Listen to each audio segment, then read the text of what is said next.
নমস্কার দর্শক বন্ধুরা। একটা ছোট্ট লেবু, কিন্তু আপনি কি জানেন এই লেবুই নাকি বদলে দিতে পারে আপনার ভাগ্য, দূর করতে পারে নজর, এমনকি ঠিক করে দিতে পারে বাড়ির বাস্তুদোষও।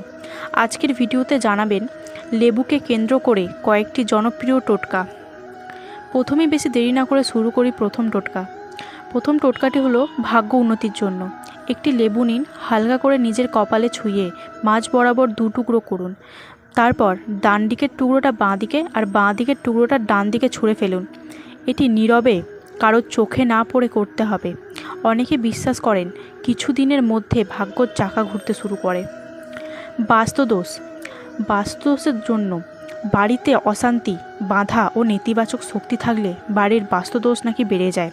এই ক্ষেত্রে একটি লেবু বাড়ির চারদিকে 7 বার ঘুরিয়ে নিন।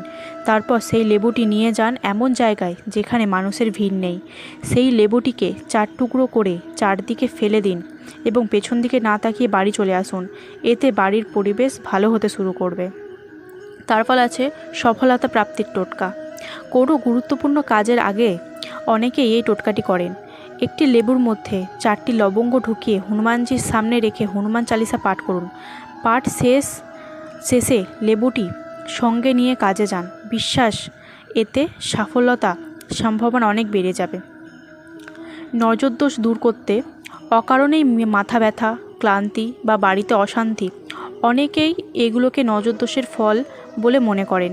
মানুষটির মাথা থেকে পা পর্যন্ত একটি লেবু 7 বার ঘুরিয়ে তারপর লেবুটি 4 টুকরো করে ফেলে দিন। এতে নজরদোষের প্রভাব অনেকটাই কমে যাবে। ব্যবসার উন্নতির জন্য লেবু নিয়ে দোকান বা অফিসে 4 দেওয়ালে ছুঁয়ে নিন। তারপর সেটিকে 4 টুকরো করে 4 কোণে রেখে দিন। টানা 7 শনিবার এই নিয়ম অনুসরণ করলে অনেকেই উন্নতির দাবি করেন।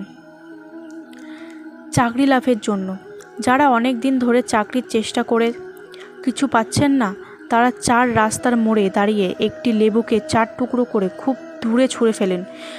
এতে বাধা কাটবে এবং সুযোগও আসবে। আপনি কি আগে কখনো লেবু টোটকা ব্যবহার করেছেন? কমেন্টে জানাতে ভুলবেন না। ভিডিওটি ভালো লাগলে লাইক, শেয়ার এবং সাবস্ক্রাইব করতে ভুলবেন না।